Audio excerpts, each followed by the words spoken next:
Estamos aquí para ver un ratito, porque ya estaba hablando ahora hace un momento con Álvaro de esto y la verdad es que este tema en los últimos años ha sido una explosión. Y digo ver un ratito porque la explosión ha sido muy grande y esto la verdad es que no te lo acabas. Yo creo que os voy a dar unas pinceladas interesantes de que lo que es el SHAI, que le llaman, esta XAI que ahora vende mucho, y el Explainable Artificial Intelligence, y veréis que, bueno, la verdad es que ha sido un cambio muy grande en el sentido de que la crítica básica de las redes neuronales ha sido de toda la vida. La primera crítica es una caja negra, no sabemos qué hace, puede aprender mucho, pero yo no sé, no me sé si me puedo fiar. Y vamos a ver que en los últimos años se ha desarrollado mucho el campo de vamos a abrirla, vamos a ver qué hay dentro, vamos a entender qué hace una red neuronal. Y hoy vamos a ver cosas y yo creo que vamos a salir un poco contentos de decir, ah, pues mira, no es tan caja negra ya como antes, ¿vale? Voy a empezar con dos premios Nobel, con Hubble y Wiesel, ¿vale?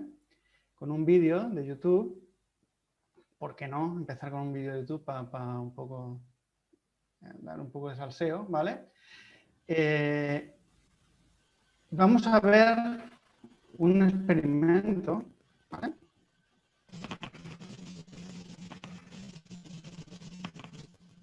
Vais a oír, no es que se me haya roto el ordenador, vais a oír unas palomitas, ¿vale? Vais a oír como unas palomitas,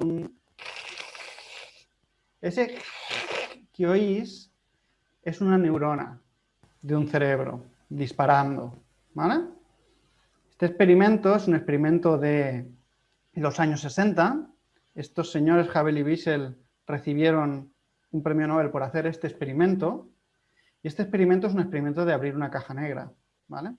Básicamente lo que estuvieron haciendo es analizar cómo funciona el cerebro humano. Recibieron un premio Nobel por este experimento. Este es un experimento real de ellos, de los premios Nobel. Lo que vemos en la pantalla es lo que está proyectándose en una pantalla y está viendo un gato, ¿vale? Yo no soy fan de mirar, hurgar en la cabeza de los animales, ni de las personas tampoco, pero sí que es verdad, este tema es un poco delicado, pero sí que es verdad que, pues básicamente esta gente que le dan el premio Nobel, cuando hace estas investigaciones, aunque sea con animales o con seres humanos, que también se hacen, pues básicamente se cuida mucho de que estas cosas se hagan con la máxima, o sea, el máximo respeto por el animal o por la persona pero bueno, al final hay que hacerlo para poder entender cómo funciona el cerebro y para muchísimas cosas que nos va a servir para biología y para medicina, ¿vale?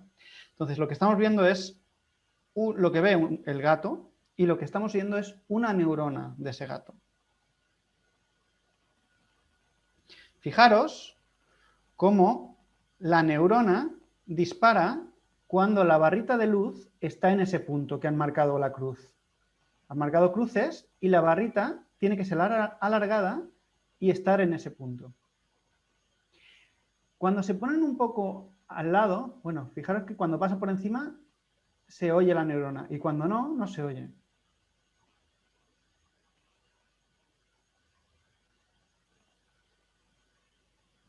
¿Veis? Ahora lo que van a hacer es ver que al lado de esa neurona, en realidad también dispara, o al lado de esos puntos, la neurona también dispara cuando apagamos la luz. Por tanto, lo que están haciendo es caracterizar cuándo esa neurona responde. Voy a caracterizar a qué está sintonizada esa neurona. De hecho, lo que van a encontrar, veis mi mano aquí abajo, es que la neurona responde a una situación en la que ve un filtro de este tipo.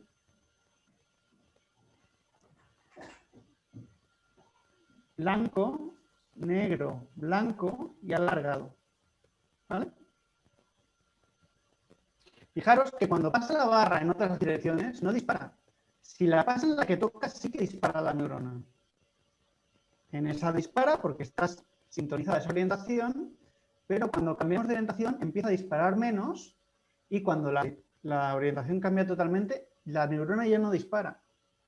Esa neurona solo dispara cuando ve un filtro de este tipo, ¿vale? Esta gente estaba aprendiendo cómo funciona esa neurona por dentro, cómo funciona el cerebro por dentro. Por eso se sacaron un premio Nobel, les dieron un premio Nobel, ¿vale? Fijaros que si ponen un cuadrado gigante encima, no funciona, ¿vale? No hace nada la neurona. La neurona tiene que responder solo cuando hay ese patrón. Entonces, Machine Learning, la inteligencia artificial, básicamente es búsqueda de patrones. Y nuestra cabeza también busca patrones, se dedica a buscar patrones. ¿De acuerdo? Os recomiendo el experimento entero, verlo, yo lo voy a parar ya. Os recomiendo ver el experimento entero porque es interesante y es un experimento real, ¿vale? Esto es un punto, esta gente estaba abriendo una caja negra y estaba mirando dentro de una caja negra bastante interesante que es el cerebro humano, ¿de acuerdo?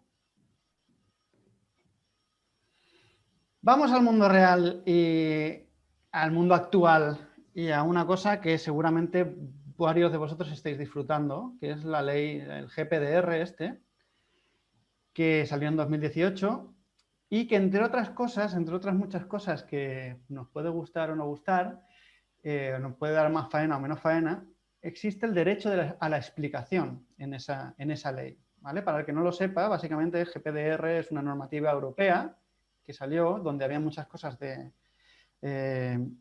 digamos, del ámbito digital, y una de las cosas que salía, aunque no destacaba mucho, aunque se oyó un poquito cuando salió, pero no destacó mucho, ni en realidad ahora mismo se está imponiendo, porque básicamente las empresas no saben hacerlo, entonces es de lo que tratan este tipo de técnicas de SHAI, ¿vale? Es el derecho a la explicación. Básicamente esto viene de una ley anterior que es del 95, que son derechos del decision making, ¿no?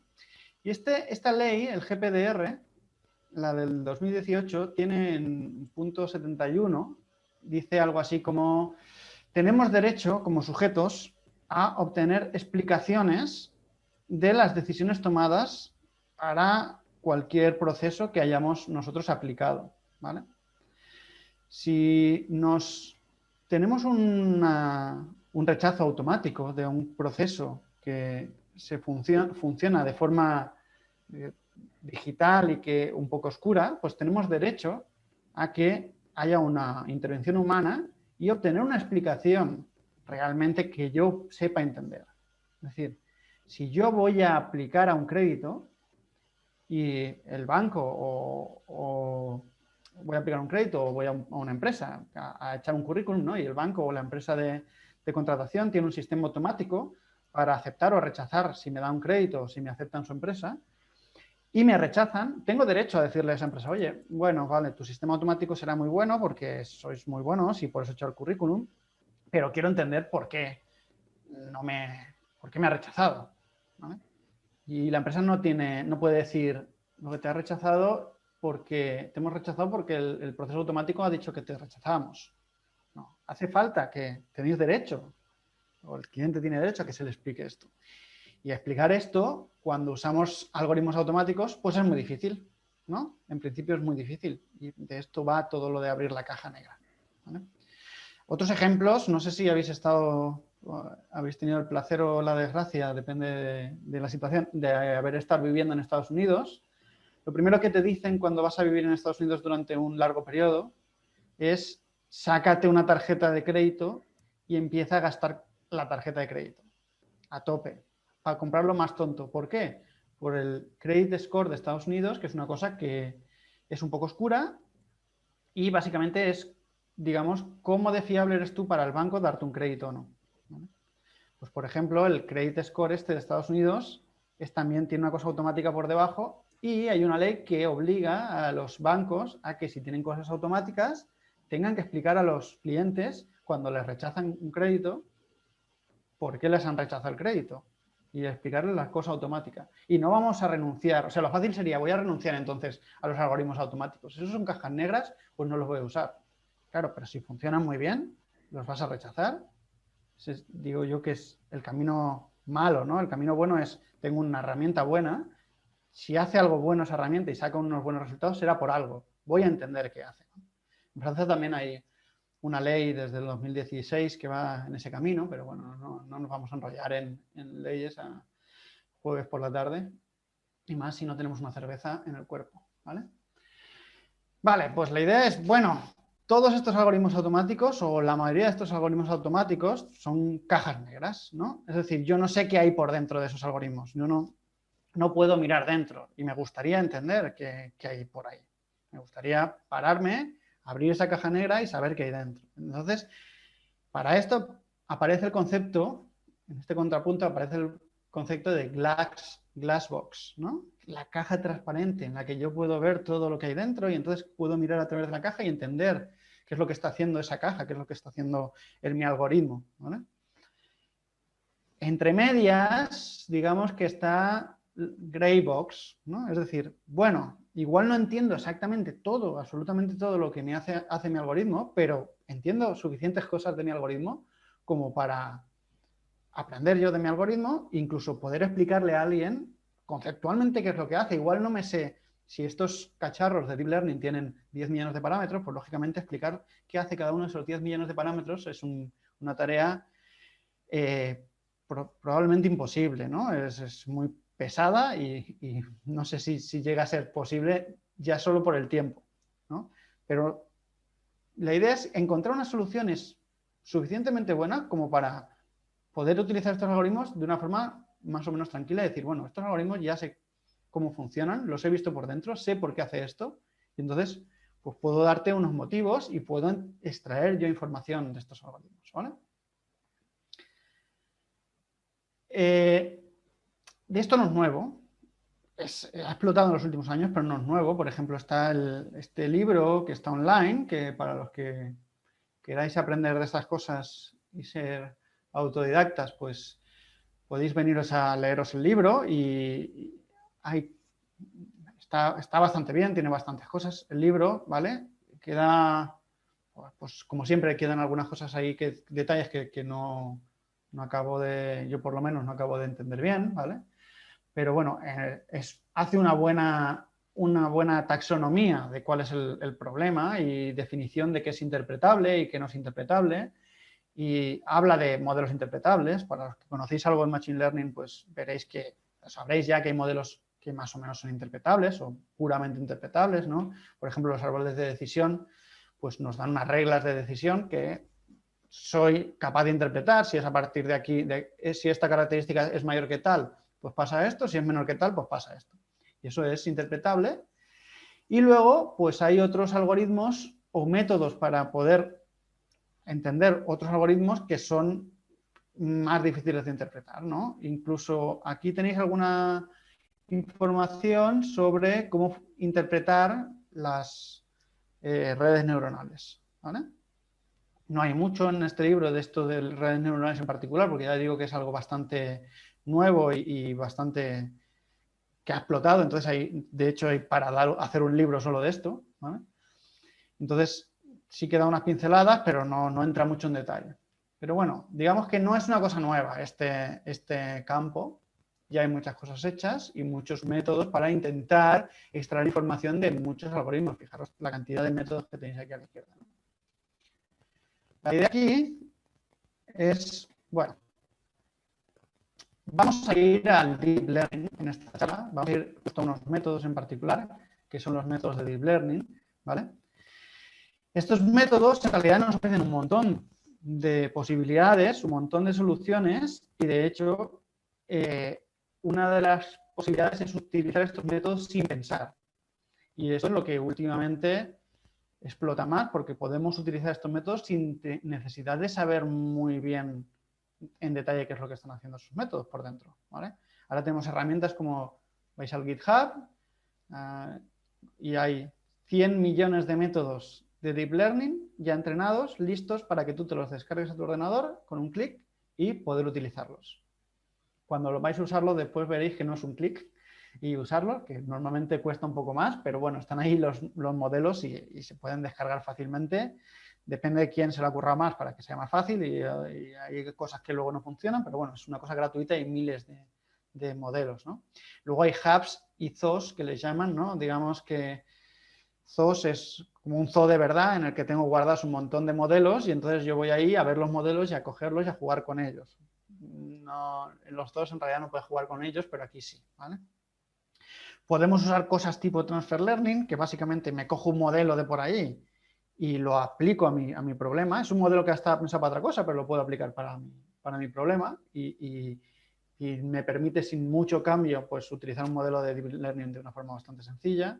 O métodos de Automated Machine Learning, que también en los últimos años está siendo un boom, que básicamente me permiten darle unos datos a un algoritmo y que el algoritmo por dentro decida qué tipo de procesador le hace los datos, qué tipo de algoritmo usa para hacer, si uso redes neuronales o uso métodos kernel, qué hiperparámetros le pongo a estos modelos, busca la estructura de la red de forma automática, los evalúa de forma automática. Entonces, digamos que hay un montón de herramientas hoy en día que podemos aplicar los modelos de Deep Learning de forma automática sin pensar. Por supuesto, pensando también hay muchas más. Entonces, digamos que esto es una explosión en los últimos años, va a ser en los próximos años, va a seguir siendo vamos, esto va a estar para siempre ya, no es una cosa que el Deep Learning vaya a desaparecer, ¿vale? No va a ser una moda. Entonces, básicamente hay que aprender cómo funciona el método por dentro. Y esto es algo que cuesta, porque son métodos muy grandes, pero se puede hacer. Vamos a ver. ¿Vale? Voy al primer ejemplito que lo tengo por aquí al fondo molestando, ¿no? Que vemos aquí esta bolita. ¿Vale? Aquí tenéis una página web de unos señores que básicamente lo que nos enseñan es cómo funciona una red neuronal. ¿Vale? Y entonces, si podemos ver una red neuronal bastante sencillita, donde yo tengo una imagen de entrada y esa imagen de entrada va pasando por distintas capas. ¿Vale? Vamos a apartar un poquito y hacerme a mí la carita un poco más pequeña, que mi cara tampoco es tan importante. Esto es más importante que mi cara. Vale. Tenemos una red neuronal donde tenemos una imagen de entrada y cada una de las capas, no sé hasta qué punto conoceréis redes neuronales, pero básicamente una red neuronal es un algoritmo que tiene varias capas y en cada capa extrae un tipo de patrones cada vez más complejos de la imagen de entrada. ¿Vale? Entonces aquí vemos que si metemos una taza, pues la primera capa hace esto, la segunda hace esto y podemos ver que cada una de las neuronas de la capa podríamos ir viendo qué es lo que hace. Le clico a esa neurona y veo de dónde, de qué otras neuronas toma información, cuánta información toma de cada neurona y podemos ver incluso para esta neurona me puedo venir aquí y ver en particular qué hace cada una de las partes y cuál es su contribución en cada una de las partes a la salida a la siguiente neurona, a la siguiente capa. O sea, aquí estamos viendo en realidad una red neuronal por dentro. Aquí estamos haciendo lo que hacían Hubble y Wiesel para el premio Nobel. Abrimos una red neuronal, pinchamos en una neurona y entonces en esa neurona podemos analizar, menos mal que lo podemos hacer así porque estas redes neuronales no están vivas y no estás molestando a nadie, ¿vale? Y entonces puedes analizar de una forma mucho más detallada cada una de las partes y puedes clicar en cada una de las cosas y ver qué es lo que está haciendo cada operación e interpretarlo de forma bastante visual, ¿no? Podemos ver, por ejemplo, que en esta taza dice que esto es un espresso y entonces tiene contribuciones, o por lo menos la última capa tiene la máxima probabilidad de ser un espresso. Entonces podemos ver las contribuciones de cada una de las capas anteriores y podemos ver cómo unas capas contribuyen más que otras, ¿vale? Si clicamos ahí, pues vemos que esta capa de aquí contribuye mucho y esta capa de aquí abajo contribuye menos y podemos ver qué partes contribuyen más y contribuyen menos, ¿vale? No solo eso, sino que podemos coger y añadir una imagen, ¿no? Yo tengo una imagen por aquí que es mía, ¿vale? Que esto es por el copyright, no porque sea un egocéntrico.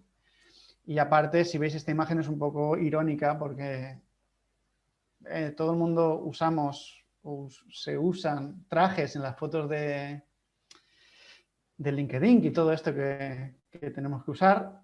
Y yo, la única vez que me he puesto traje es el día de mi boda. Y esta es una foto mía del día de mi boda con mi colección de cervezas de fondo. Entonces, esta es mi foto de LinkedIn, ¿vale?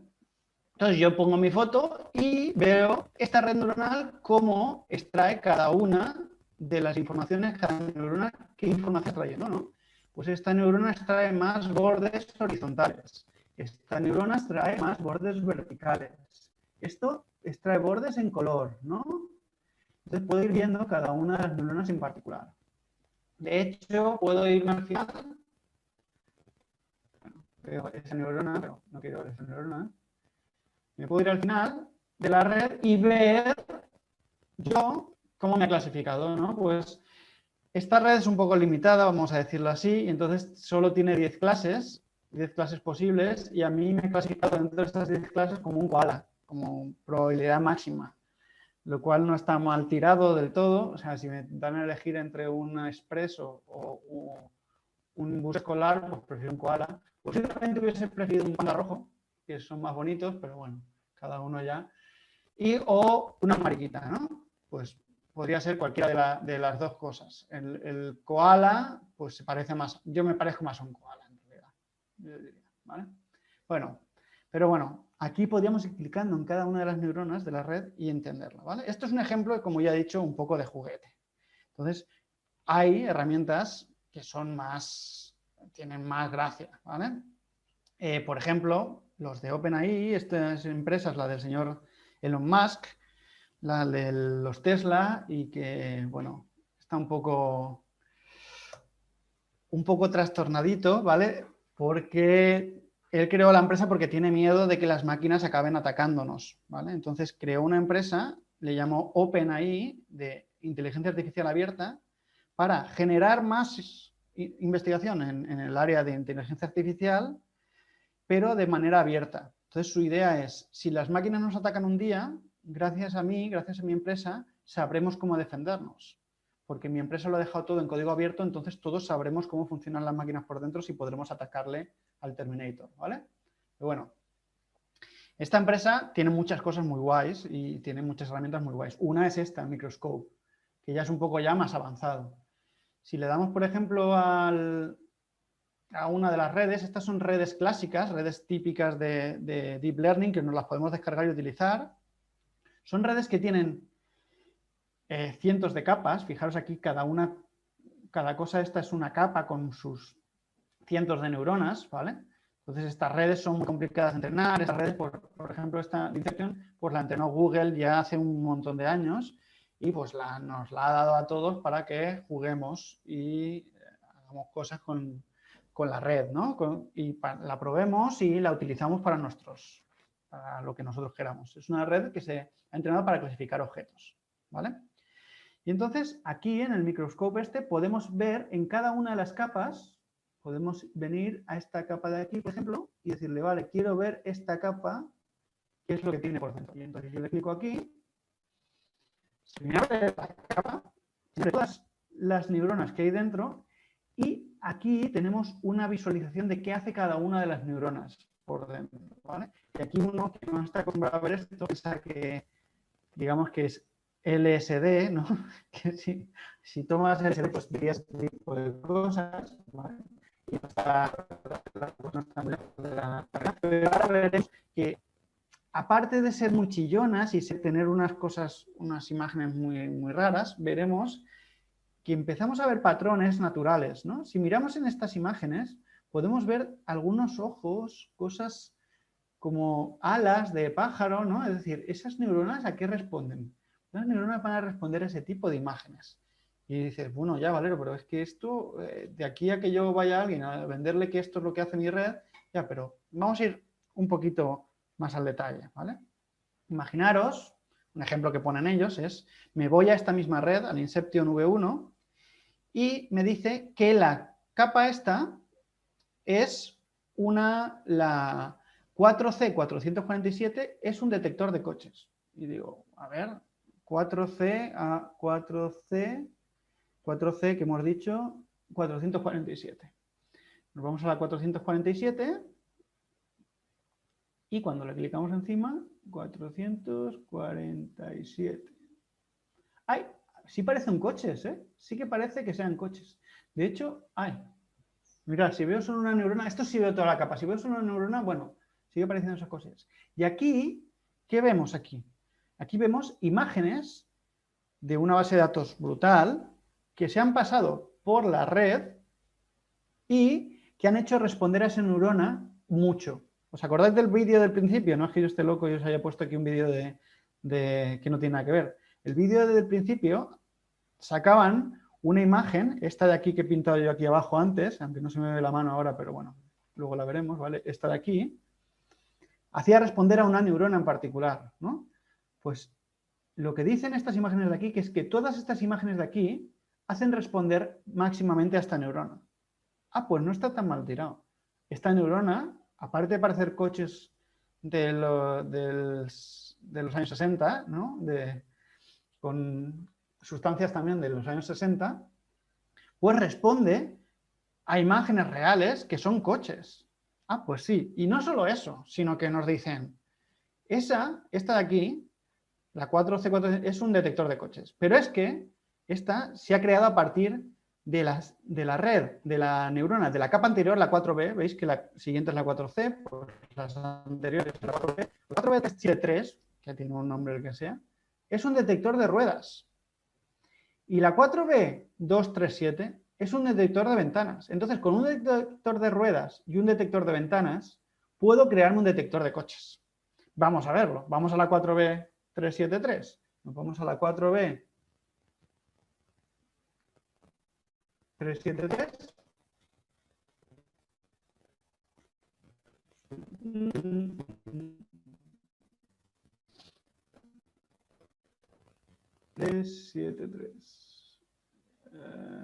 Aquí estamos.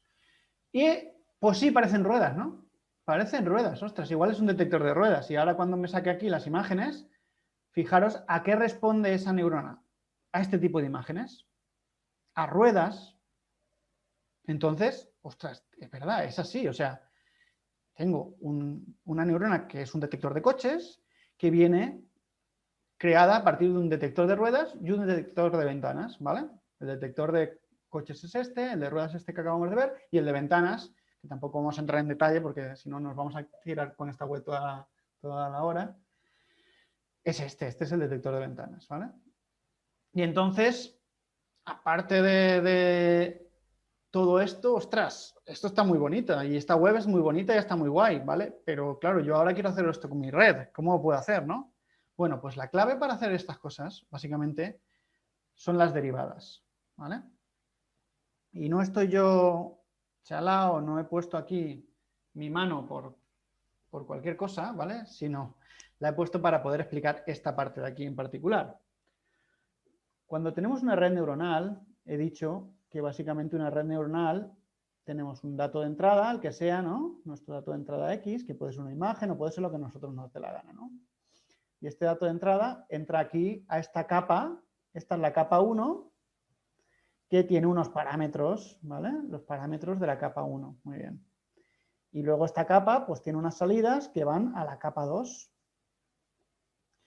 Y después a la capa 3, a la capa 4 y pues al final tenemos una predicción a la salida de la red, ¿vale? En la última capa pues nos da una salida en un predictor. Ok, si yo quiero entrenar esta red, lo único que tengo que hacer, es sacarme esta predicción, te pongo un gorrito porque es una predicción, comparármela con el valor real que tengo yo de mis datos de entrenamiento, sacar un error y este error, pues básicamente me va a decir cómo tengo que modificar yo los parámetros de mis capas, por ejemplo, mis parámetros cómo lo tengo que modificar yo para minimizar este error. Y eso nos lo da la derivada. Básicamente, los parámetros nuevos van a ser los parámetros anteriores más un factor de learning rate que se le llama, pero bueno, por la derivada del error partido de la derivada de los parámetros. Las derivadas yo sé que son un por saco y mentalmente a estas horas pues no me hables de derivadas, Valero. Pero básicamente, ¿qué es lo que nos dice esto? Nos dice, ¿cómo tengo que modificar yo los parámetros de cita 1 para que se modifique el error de forma máxima? Yo quiero modificar el error de forma máxima, es decir, hacia abajo a tope, lo máximo que pueda, y entonces la derivada me dice, vale, pues si quieres modificar, bajar el error, entonces tienes que mover estos parámetros en esta dirección. Vale, pues entonces me cojo los mismos parámetros que tenía y los modifico en esa dirección. Y ya tengo parámetros nuevos. Esto básicamente es la base de Deep Learning, del Deep Learning, ¿vale? De la parte de aprendizaje. Pero podemos utilizarlo para otra cosa, estas derivadas. Básicamente, si aquí tengo una salida, ¿no? Imaginaos que tengo esta salida de aquí, que esta salida es de una neurona, ¿no? La neurona de no sé cuántos, de la capa 2, la 323, yo qué sé, ¿vale? Una cualquiera. Y entonces yo lo que quiero es encontrarme la imagen que hace que esa neurona responda de forma máxima. ¿Y para eso qué tengo que hacer? Pues únicamente tengo que hacer la derivada. Tengo que cogerme la X y tengo que hacerle el mismo proceso, pero con la derivada de esta neurona, la C2323, y con respecto a la derivada de la imagen. Es decir, ¿cómo tengo que modificar yo la imagen para que se incremente la respuesta de esa neurona? Y si hago este proceso durante muchas veces, pues voy a obtener una imagen que haga que esta neurona responda de forma máxima, que era lo que veíamos en el vídeo. En aquel vídeo de los premios Nobel, básicamente se volvían locos y les dieron un premio Nobel porque encontrar el formato hasta que no sabes que la forma que tienes que buscar es esta, puedes buscar formas infinitas. Y de hecho ellos se tiraron un montón de tiempo buscando puntos de luz, poniendo formas de locuras y dicen ellos que lo encontraron esa forma porque en aquel entonces metían los dibujos con transparencias, las imágenes que querían poner. Y si os acordáis de los retroproyectores que se ponían transparencias, pues se veía mientras metías la transparencia, el borde del folio hacía un borde, una línea recta, y un día se dieron cuenta que metiendo y sacando la transparencia respondía a la neurona. ¿Vale? Eso es lo que dicen ellos en el vídeo. Cuenta la leyenda que en realidad fue un becario abriendo la puerta mientras estaban haciendo el experimento y la rendija de luz que entró por la puerta fue la que disparó la neurona del gato en ese momento. ¿Vale? Pero claro, no le van a dar crédito que es creo que es 1.000.000 de euros, el premio Nobel, o sea, tampoco vamos a estar aquí. Vale. Entonces, estas derivadas son la clave y se pueden utilizar de muchísimas formas, ¿vale? La idea de esto es que las podemos sacar de una forma muy sencilla con las herramientas que tenemos ahora. ¿Por qué? Porque ahora tenemos unas herramientas de diferenciación automática de encontrar estas derivadas, que es lo que a nosotros nos da Bosera. Yo no quiero ponerme a hacer derivadas, Valero, yo quiero hacer esto guay, las imágenes estas guays que tú me has enseñado. Pues estas derivadas en realidad nos las da directamente cualquier librería de diferenciación automática. El Keras, el TensorFlow, el PyTorch, cualquiera que uséis ahora, ¿vale? Entonces, no es difícil y la podemos hacer lo podemos utilizar bastante fácil, ¿vale? De hecho, hay otras herramientas un poco más trabajadas, digamos, que las de Microscope del OpenAI. Estos señores de Google, que un día me tendrán que pagar algo, algo así, pues tienen una librería que se llama Lucid, que nos permite aplicar eso que acabamos de ver en nuestras propias redes. Entonces, todas estas herramientas de búsqueda de características, fijaros que estas son características particulares, ¿vale? De una red, pues básicamente las puedo aplicar a mi red. Y no solo esas, ¿vale? Sino que, bueno, aquí tengo tutoriales, tengo un montón de redes ya preentrenadas y eso. Tengo para visualizar características, que es lo que acabamos de ver, ¿no? Tengo para cómo distintas características se pueden unir, cómo se interactúan las neuronas, qué tipo de patrones saco cuando interactúan determinadas neuronas, ¿vale? Métodos de regularización, pero tenemos más cosas aquí. Tenemos, por ejemplo, lo que le llaman ellos building blocks de interpretabilidad, en los que, por ejemplo, podemos saber, dependiendo de la característica, dependiendo de la salida, voy a sacar otra vez lo de aquí abajo, dependiendo de la salida, también puedo modificar las neuronas que hacen activarse más una salida. Es decir, quiero, por ejemplo, saber la clase gato, la clase perro, qué neurona hace más activar esa clase. Y entonces puedo hacer las derivadas y encontrarme las neuronas que activen más esa clase, ¿vale? Puedo, por ejemplo, otras cosas que puedo hacer, pues es verme mapas de activación para determinadas clases, es decir, para las salidas, ver qué partes de las entradas se activan más. O, por ejemplo, yo te paso una imagen de un perro, ¿vale? Y de un gato, que tenían ahí el ejemplo ellos, y entonces quiero saber si mi red dice que aquí hay un perro y un gato, ¿por qué ha dicho que hay un perro y un gato? ¿En qué parte se ha fijado? Pues, por ejemplo, aquí te pondría, pues en verde voy a activar las partes que dicen que tienen morro de perro. En rosa, la parte que dice cabeza de gato, ¿vale? Y entonces, básicamente, yo puedo ver en mi imagen original qué características de mi imagen original han sido importantes para tomar esa decisión, ¿vale? Pero de aquí hay, pues, muchísimas cosas, ¿vale? Bueno, interpolación y parametrización de las imágenes también es interesante, porque esto no es fácil, esto, para sacar esas imágenes que queden bonitas, pues hay que trabajarlo un poco, ¿vale? Pero bueno. Y otra cosa que llaman ellos mapas de atlas de activación, que básicamente te dan la caracterización de toda tu red neuronal, cómo se distribuyen las características, todas las informaciones que extraen y cómo se conectan todas esas características de cada neurona, ¿vale? Esto ya os digo que básicamente el Lucid es una burrada. Es una cosa que ya no es tan nueva, pero que funciona muy bien, ¿vale? Y eso lo hemos utilizado para analizar nuestras redes, ¿vale? Más cosas, porque es que no quiero calentarme la cabeza mucho con el Lucid, porque ya os digo que con eso nos podemos tirar aquí 5 horas y veríamos cosas súper chulas, ¿vale? De cómo se generan las imágenes, ¿vale? Otra cosa para la que nos sirve esto es para entrenar las redes neuronales, ¿no? La típica pregunta de, bueno, Valero, ya me has enseñado cómo las herramientas de redes neuronales, pero ahora, ¿cómo me diseño yo mi red? ¿Cuántas capas le pongo? ¿Cuántas neuronas le pongo? ¿Qué tipo de activaciones le pongo? Bueno, no te voy a responder a eso. Quien me ha tenido de profesor sabe que esa respuesta no existe y que suelo decir que el que diga que existe te está mintiendo, ¿vale? Entonces, básicamente eso te lo da la experiencia y la práctica, pero hay determinadas herramientas que te permiten, a ver si, que soy youtuber de hace poco, ¿eh? No me lo tenéis en cuenta.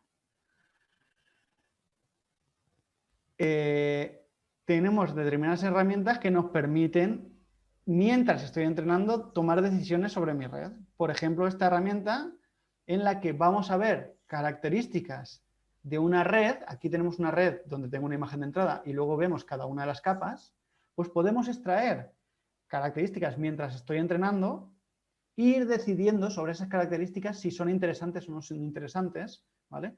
Porque podemos ver las activaciones, podemos ver los pesos, podemos ver las derivadas y entonces podemos decir, bueno, pues fíjate que hay una neurona aquí, por ejemplo, en esta capa mismo, que aquí, esta neurona que está en negro, pues esa no está haciendo nada.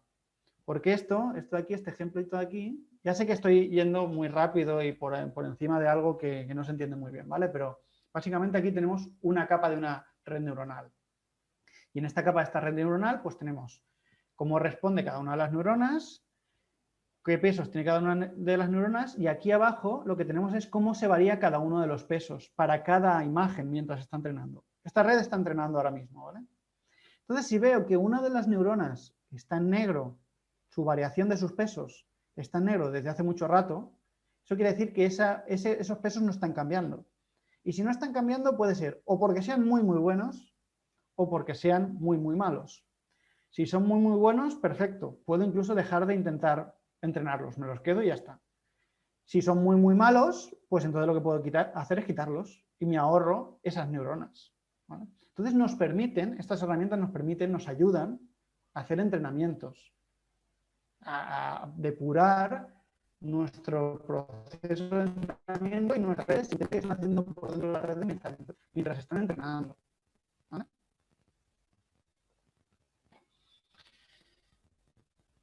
Más cosas, por ejemplo, algo que decir es que se puede hacer estas cosas en Keras y en el PyTorch y en TensorFlow y se pueden hacer, no me hace falta tener la web, las webs son bonitas para hacer las explicaciones y para enseñaros a vosotros algún ejemplo que esté chulo, ¿vale? Pero luego en la vida real vosotros queréis hacer esto en Keras o en el TensorFlow o lo que utilicéis, ¿vale? Pues se puede hacer, no es una cosa que sea inmediata hoy en día, pero están saliendo cada vez más herramientas y ahora ya hay herramientas en las que podemos hacer esto, ¿vale? Entonces, pues estas herramientas se pueden utilizar, se pueden aprender e incluso podemos desarrollar nuestras propias herramientas nuevas. Imaginaros que tengo un problema en particular, pues en ese problema en particular yo sé que, por ejemplo, quiero saber, no sé, cómo se desarrolla o una predicción, cómo me afecta a una de las entradas, ¿no? Por ejemplo, yo podría venir aquí y decir, vale, lo que me has dicho está muy bien, pero yo quiero saber, pues cuando este crédito de este banco me dice que es que no, ¿vale? Digamos, o cuando tengo un crédito de un banco que me dice 0,1, ¿no? De no te lo doy, sí que te lo doy, quiero ver estas características de entrada, cómo afectan a esta variación. Es decir, quiero saber cada una de las características de entrada, cómo son de importantes para modificar estas salidas. Pues esto también se puede hacer con las derivadas, ¿no? Se puede hacer, pues diría, pues bueno, pues si quiero ver cómo varía la salida dada la entrada, pues entonces lo que quiero hacer es la variación de la salida respecto a la entrada. Entonces me puedo mirar la entrada, cómo varía cada una de las entradas y ver cómo afecta eso a las salidas. Nos podríamos diseñar lo que nos dé la gana porque básicamente tenemos acceso a todas estas herramientas directamente, ¿vale? Entonces, digamos que estamos en un punto en el que esto, en breve, bueno, o sea, ya se necesitan expertos de esto, ¿vale?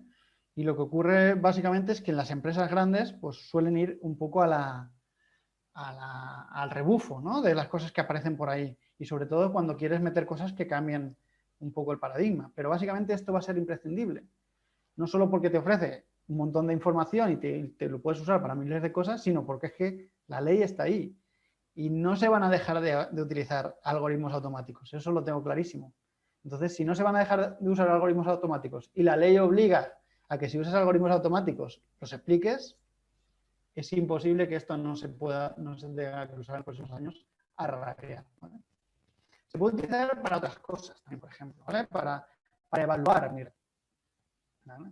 Yo quiero saber mi red en qué casos va a fallar. Por ejemplo, una cosa importante en la industria, en ingeniería, y por lo que esto es difícil de entrar en empresas grandes de ingeniería, es porque normalmente no se fían de métodos que no sean lineales. ¿Por qué? Porque en un método lineal es muy difícil asegurar que ese cacharrito que tú estás haciendo con el método lineal, para un caso en particular, da igual cuál sea, pero para un caso en particular no vaya a explotar. Explotar, si lo digo de forma radical, ¿no? No tienen por qué explotar, pero va a fallar radicalmente, ¿no? Entonces, si no soy capaz de decir para qué cosas va a explotar, pues entonces esas empresas no van a querer utilizar mis métodos. Pero es que estos métodos del SHAI los puedo utilizar para ese tipo de cosas, ¿vale? Por ejemplo, hay una cosa que son los ejemplos adversariales, ¿vale? Los ejemplos adversariales básicamente es buscarme qué variación tengo que hacer yo a la entrada para que me cambie la clase de salida, ¿vale?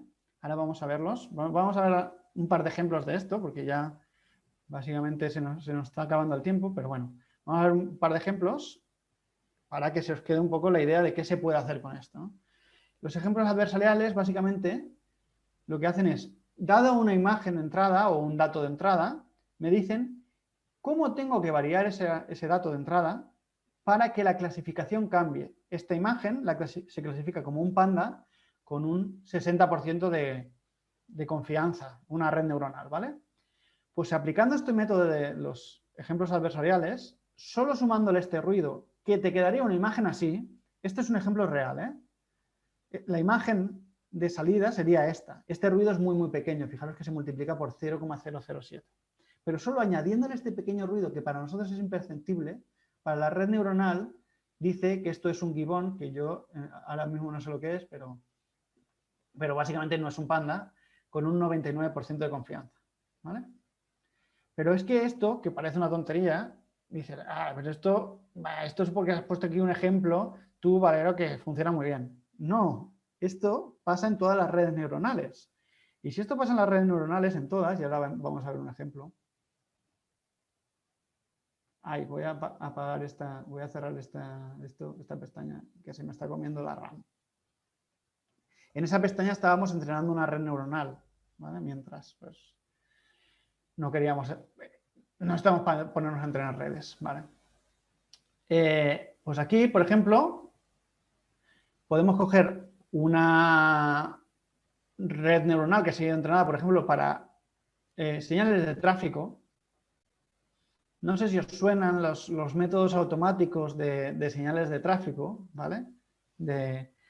Por ejemplo, nuestro amigo Elon Musk, ese señor se está forrando con lo de conducción automática, ¿no? Entonces, aquí una red que se puede utilizar en conducción automática y que le meto este símbolo, que este símbolo dice que es un stop, una señal de stop, ¿vale? Y aquí le puedo decir, dice que es, fijaros, es una señal de stop con un 99,85% de confianza, o sea, está bastante seguro. Y aquí le puedo decir, bueno, pues ahora voy a cambiar esta señal de stop para que me diga que puedo ir a 120 km/h. ¿Qué es lo que tengo que hacer? Pues puedo seleccionar distintos métodos, ¿vale? Voy a coger el método más sencillo, ¿no? Y le digo que lo haga con el método más sencillo, está ahí buscándose el ejemplo, el mejor ejemplo, o sea, modificando la imagen esta, metiéndole ruido para encontrar una imagen que convierta la clasificación. Wait. Venga, va. Menos mal que lo ha hecho. Ha cogido esta imagen, la ha transformado, le ha metido algo de ruido. En esta sí que se llega a apreciar un poco, ¿vale? Lo que pasa es que, claro, aquí hay un zoom muy gordo a la imagen, ¿vale? Pero bueno, se aprecia un poco. Pero yo, como ser humano, no diría que esto es una señal de ir a 120 km/h, ¿no? Pues la red neuronal sí. Vamos a ver. La predicción es... pues mira, fijaros. Que la predicción que dice es a 50 km/h, con un 99,86% de posibilidades, ¿no? Básicamente, la modificación que tengo que hacer es muy pequeña y las redes fallan. Y entonces, si quiero usar una red, tengo que estar seguro y tengo que ver dónde pueden fallar las redes. Entonces, tengo que utilizar este tipo de análisis que me permiten buscar esos fallos y después subsanarlos. Porque imaginaros que metéis esto en un coche y las personas se dedican a hacer esto, a poner pegatinas por ahí en las señales de stop, que hay ejemplos. No lo hagáis, no, o sea, esto no os lo digo para que hagáis el mal, ¿vale? Pero en internet hay ejemplos de cómo modificar solo con unas pocas pegatinas una señal de stop para que los métodos automáticos la detecten como otra cosa, ¿vale? No lo hagáis, por Dios. No creo que vaya a tener yo un Tesla en mi vida, no sé, de momento no, pero vamos, si algún día tengo un Tesla, pues no quiero que detecte cosas distintas, ¿vale? Ok, podemos utilizarlo también para este tipo de cosas, ¿no? Y aquí tenéis también para audio, ¿eh? Esto era con imágenes, pero en audio también hay cosas. Y este ejemplo, y con este ejemplo, este va a ser el último ejemplo, hay más cosas por ahí, pero ya se nos come la hora. Básicamente, no sé si os suenan las GANs, si habéis tocado algo de redes neuronales, son modelos generativos y digamos que son los modelos generativos que más se usan. ¿Qué tal? ¿Qué pasa? ¿Cómo andáis? Vosotros no os habíais puesto cara, claro. No. Hola. Vale. Cosas que pasan. las CycleGAN básicamente son redes neuronales generativas que son las, digamos, para mí las más avanzadas, si no las más avanzadas, de las más avanzadas dentro de las GANs. Y lo que hacen es, a partir de una imagen en particular, puedo transformarla a otro dominio. Por ejemplo, en este caso, paso del dominio de fotografía aérea a dominio de el mapa de Google Maps, ¿no? Y puedo hacer la inversa también. Puedo pasar del mapa de Google Maps a fotografía aérea. Hostia, esto es guay, ¿eh? De hecho, este método está muy guay, ¿eh? Este método, el CycleGAN, mola mucho y hace cosas muy, muy espectaculares. Si queréis buscarlo por ahí por internet, es brutal. Bueno, pues básicamente fijaros que pasa de aquí a aquí y luego de aquí pasa aquí y la reconstrucción es súper chula. O sea, y fijaros que aquí no tiene ninguna información del original. En principio, no debería, ¿vale? ¿Qué ocurre? Aquí ocurre una cosa extraña, ¿vale? Que es que aquí en esta zona yo no tengo información de qué es esta zona, ¿no? En el mapa. Y aquí reconstruye un campo de béisbol, ¿vale? Y es que en la original también había un campo de béisbol. ¿Cómo ha hecho este método para meter ahí un campo de béisbol si aquí no hay un campo de béisbol? Y esta imagen de la izquierda no la ha visto nunca. Solo ve esta. Pues porque por dentro le mete un ruidito prácticamente imperceptible. Aquí hay un ruidito prácticamente imperceptible para nosotros. Fijaros, tenemos este ruidito, que este ruidito le permite a la red saber que aquí con este ruidito había un campo de béisbol. Y no lo pone, y esto lo hace ella a escondidas, porque es como mejor le funciona a ella. ¿Vale? Porque le decimos que tiene que reconstruir a partir de este mapa una imagen. Y entonces ella se guarda ese tipo de informaciones por ahí. ¿Cómo puedo saber eso? Pues tengo que saberlo utilizando estas técnicas de visualización de la red, ¿vale? Esto nos da un poco igual, porque en el fondo el resultado sigue siendo buenísimo, ¿no? Es brutal y ya está, y no pasa nada. Pero si lo quiero usar para fines comerciales, pues tendré que saber hacer este tipo, saber que estas cosas pasan por dentro y saber cómo evitarlas, ¿no? Bueno, hay aplicaciones de esto, hay para miles de cosas, ¿vale? Para el mercado de valores, hay para créditos, para seguros, para modelos del cambio climático, para cosas del cerebro humano. O sea, hoy en día hay ya publicadas un montón de cosas sobre todos estos campos, sobre el SHAI en estos campos, ¿vale? O sea, que no es una cosa que me esté inventando yo, ni mucho menos, ni que no esté lo suficiente desarrollada como para pensar que, bueno, yo en mi campo, muy bien, Valero, muy bonito. Me has enseñado unas imágenes súper chulas. Y he estado aquí una tarde, tumbado aquí en el sofá, viendo unas imágenes de psicodelia, guays. Pero yo trabajo en un banco y esto a mí no me sirve de nada. Pues yo trabajo en la bolsa y a mí no me sirve de nada. Sí que sirve. Y básicamente, cuando yo entreno mi red neuronal para predicción en mercado de valores, puedo utilizar estos métodos para analizar mi red, que es buena en predicción de mercado de valores, y saber qué patrones está buscando mi red dentro de esos datos. Y aprender yo de mi red. ¿Vale? Aparte de todo esto, aparte de que es aplicable en todos los campos que se puede aplicar una red neuronal, o sea, prácticamente todos, pues también nos permite hacer restricciones, y ya con esto acabo, ¿vale? Esta es mi última transparencia, os lo prometo. Básicamente me permite pensar en restricciones a mi red, ¿vale? Para cuando yo la entrene. Porque claro, aquí hasta ahora hemos hablado de cómo visualizar mi red, cómo entenderla. Pero cuando yo ya sé cuándo falla, ¿cómo la modifico? Pues ahí ya viene la parte de aprendizaje justo. Esta parte de aprendizaje justo nos permite introducir restricciones, limitaciones en mis redes para hacer un entrenamiento y que esta red, forzar a la red a que haga unas predicciones en particular. No sé si os suena lo del bot este de Microsoft, un chatbot de estos que lanzaron, que todo el mundo podía conversar con él y resulta que era un racista. Resulta que cuando se pusieron a preguntarle, pues el bot se convirtió en un racista. ¿Por qué? Pues porque no tenía ninguna restricción en ese sentido. con el Fair Learning, con estas técnicas de Fair Learning, se podría permitir hacer estas restricciones, se podrían implementar estas restricciones y obligar a que la red aprenda a ser lo más eficiente posible dentro de unas restricciones que yo le marque a la red. ¿Vale?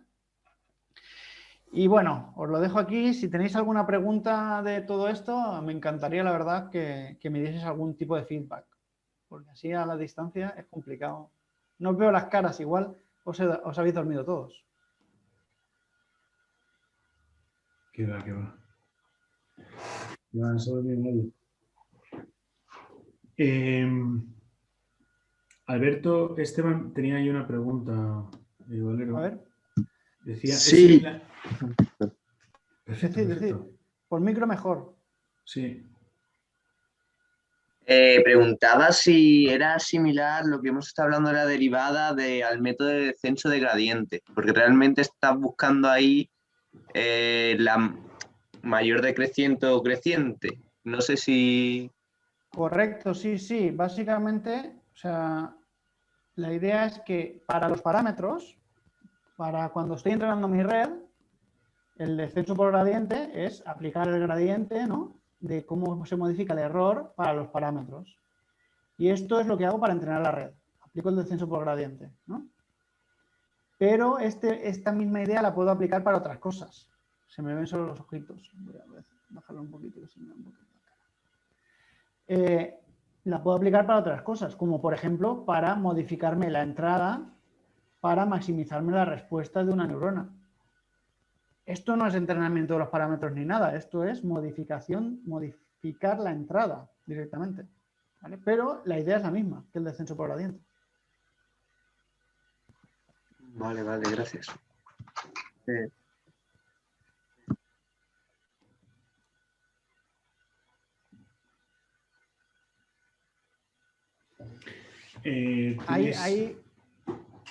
Sí, tengo varias en el chat, ya veo. Sí. Voy a intentar leerlas. No sé si por orden. Ah, sí, por orden puedo. Yo creo que voy a poder a ver. Lo del vídeo por retraso ahora ya. A veces se corta un poco. Vale. No, si quieres te las leo yo. Bueno, ya creo que son las dos últimas ya, ¿no? Eso es, las dos últimas. Todo esto en texto, ¿cómo funciona? ¿Sería pintar el embedding o en realidad en texto puedes hacer las mismas cosas que estáis haciendo aquí? Y de hecho en texto sería bastante interpretable también, porque el texto digamos que es bastante visual. Entonces podríamos ver no solo el embedding, que el embedding digamos que normalmente se puede interpretar, ¿no? Se puede, habréis visto, si habéis toqueteado, si dices la palabra embedding sabes de qué estás hablando y entonces lo que pasará es que sabrás que el embedding es una transformación de letras a campo vectorial y dentro de ese campo vectorial ya puedo hacer un poco de interpretación, ¿no? Pues esto sería un poco esa idea, no solo en la parte del embedding, sino en las siguientes capas también, ¿vale?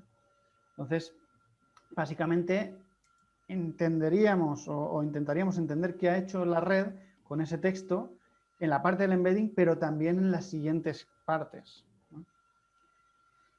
Y Xavier me dice, has dicho que en el audio también puede haber explicabilidad y en el audio ya las imágenes son muy psicodélicas y apenas entendibles a ojo humano. En el caso del audio, ¿esto puede interpretarse a oído plano? Pues, hombre, si pasamos al dominio del audio, se podría interpretar de la misma forma que interpretamos las imágenes o podemos directamente ver los patrones del audio, ¿vale? Sería complicado, yo no soy un experto en audio, la verdad, y es bastante, no sé exactamente qué técnicas. Me puedo imaginar que, por ejemplo, tú puedes hacer una descomposición de Fourier de los patrones y analizar las frecuencias que tiene cada uno de los patrones. Puedes reproducir los patrones y escucharlos e intentar interpretar a ver cada una de esas distintas patrones que has extraído, a qué está fijo o a qué se ha sintonizado, ¿vale? O siempre tenemos la opción de venir a la parte del dominio original, al dominio del audio. Y ahí siempre vamos a poder escuchar las cosas, ¿vale? Siempre vamos a poder interpretar, por ejemplo, qué parte del audio ha sido la que ha hecho saltar mi clasificación, ¿no? Por ejemplo, la de hola Google o hola Alexa o esas cosas. Le digo una frase y entonces esa frase, mira, de toda esta frase la he interpretado como esto porque aquí en esta palabra has dicho no sé qué y en esta palabra has dicho no sé cuánto. No sé si he contestado las preguntas.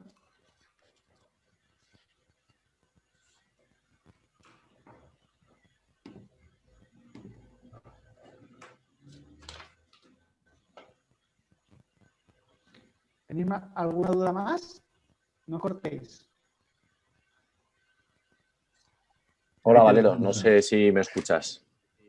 Sí. Vale. ¿Qué tal? Bueno, me llamo Wadi, soy alumno del máster de IA de BME.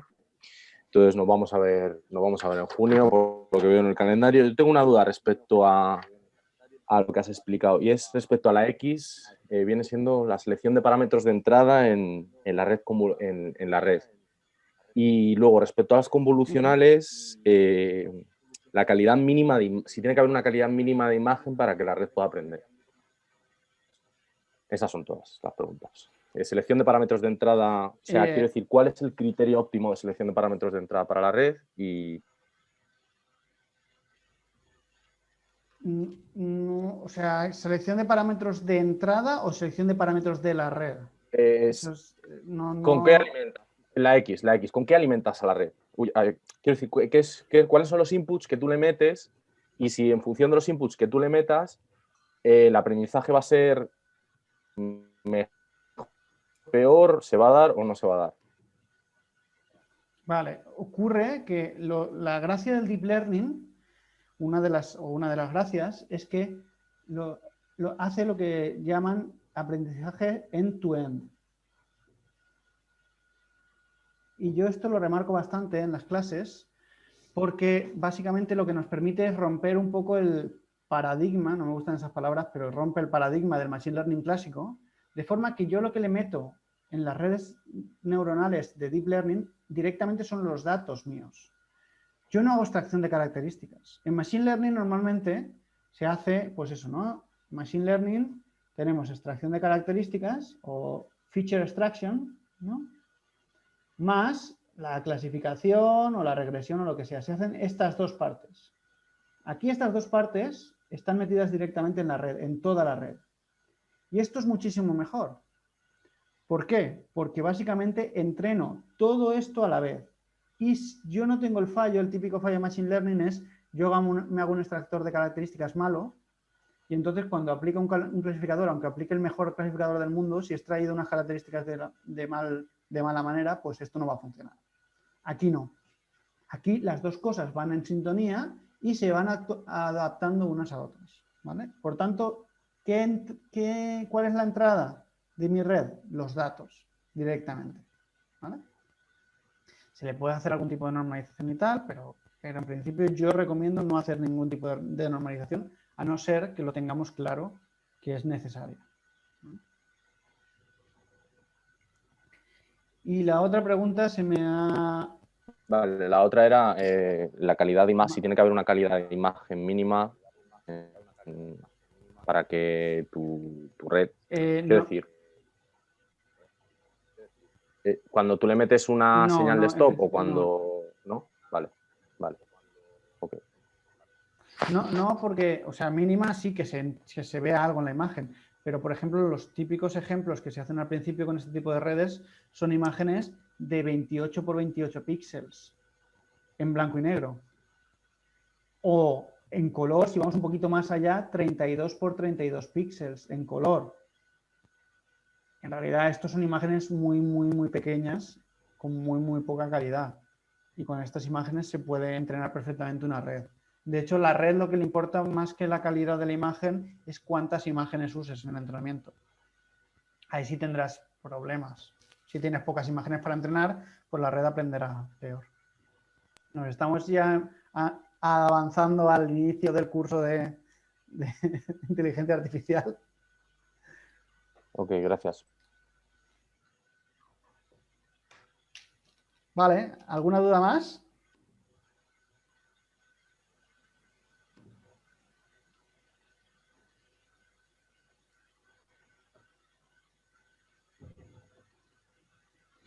Bueno, mientras os ocurre la última duda, os digo, la semana que viene tenemos otros 2 webinars. Uno es Dirty Jobs, lo que no te cuentan del Machine Learning, ¿vale? Veremos esos trabajos que hay detrás de todo el Machine Learning, que también hay que hablar de ellos y hay que ver desde el etiquetado cómo se desarrollan. Y el jueves tendremos People Analytics en organizaciones exponenciales, ¿vale? Dentro de estos webinars o píldoras técnicas que vamos desarrollando en Envid. Mientras se van animando y hasta la bocina siempre hay tiempo de una pregunta, Valero, yo te agradezco muchísimo la sesión que hemos tenido. De hecho, creo que has establecido un peligroso inicio, ¿vale? Iniciar un webinar diciendo vais a escuchar una neurona. Has puesto el listón muy alto, ¿vale? Mira, aquí tienes una pregunta en el chat. A ver, ¿cuándo se considera que un modelo, una red, es explicable? Defectos de cara a la ley y tal. Bueno, la ley es un poco ambigua, ¿vale? No soy un experto en leyes, ya os lo digo, que tampoco no sé si está grabando la sesión, creo que sí, pero aunque se esté grabando, no toméis esto como... No utilicéis esto en contra, en juicio, pero por lo que he leído, básicamente la ley es un poco ambigua, ¿vale? Pero sí que establece esa parte que hemos visto en la que obliga a que te pueda explicar un humano por qué se ha tomado esta decisión. Entonces, digamos que esto no trata de darle directamente algo automático al usuario que le diga, mira, esta decisión se ha tomado por esto, por estas características que traigo de la red. Digamos que esto es una herramienta para un humano que tenga que responder a esas preguntas, pueda irse a la red, ver por qué toma esa decisión y poder explicárselo, esa decisión, a otra persona. Entonces, establecer límites de explicación o explicabilidad es bastante complejo y asumo que no existen esos límites. Pero básicamente la ley lo que dice es eso. Te lo tiene que ser capaz de explicar un humano por qué se toma esa decisión. O sea, que al final tiene que haber un humano que pueda argumentar usando lo que tiene. Exacto, exacto. Entonces a ese humano le tienes que dar unas herramientas para poder decirle al cliente, oye, mira, que ha sido por esto. Entonces tiene que poder ver la red y tiene que poder ver las decisiones esas.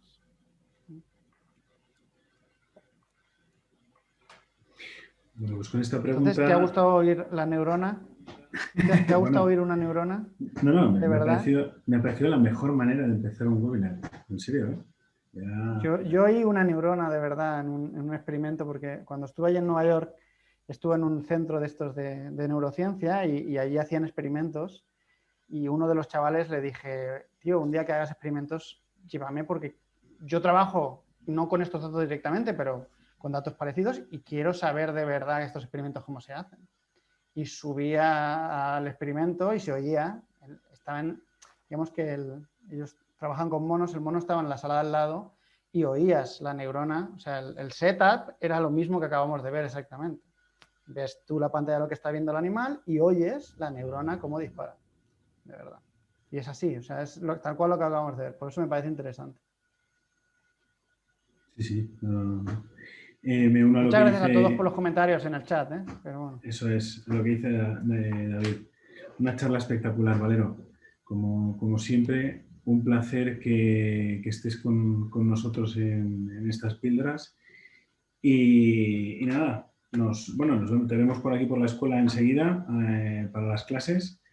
Y al resto, invitaros a que sigáis uniéndose a nosotros en estos webinars y que os cuidéis mucho en estos tiempos que corren, ¿vale? Pues dicho esto, yo creo que es hora de irnos a cenar.